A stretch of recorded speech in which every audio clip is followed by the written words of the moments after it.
islanan, əzilən, cırılan, bir kənarı yanan və ya qələmlə yazılan əskinazlar. Belə pullar çoxumuzun rastına çıxır. Lakin heç birimiz belə əskinazları istifadə edə bilmirik. Hətta bəzi terminallar belə əskinazları qəbul etmir. Maraqlıdır. Bəs belə olduğu halda vətəndaş hara müraciət etməlidir? Vətəndaşlar hansısa ticarət yaşayış obyektlərindən deyil və yaxud hansı kommersiya banklarından deyil, Mərkəzi Bankın nəqd pul ofislərinə yaxınlaşmalılar. Mərkəzi Bankın ölkənin müxtəlif şəhərlərində nəqd pul ofisləri mövcuddur.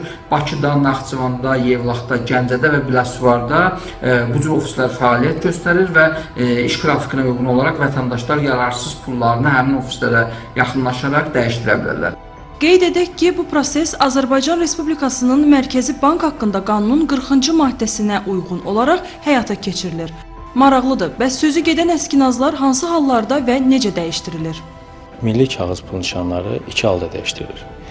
Birinci halda, əgər pul nişanı bütöv səthdən və ya bir neçə ardıcıl hissələrdən ibarət olarsa, bu ardıcıl hissələr bütövlükdə pul nişanının 60%-ni saxlayarsa və eyni zamanda pul nişanının üzərindəki seriya nömrərindən ən azı birini tam şəkildə saxladıqda, ikinci hala gəldikdə isə pul nişanı eyni kağız pul nişanlarına məxsus olarsa və ardıcıllıq təşkil etməsə bu pul nişanı, bu ardıcıllıq təşkil etməyən hissələr bütövlükdə pul nişanının 60%-ni yenə də saxlamalıdır.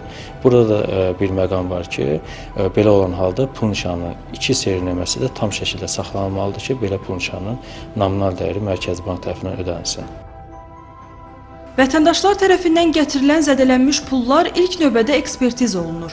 Əgər həqiqətən də pulun yararsız olması sübuta yetirilirsə, bu zaman dərhal yenisi ilə əvəz edilir.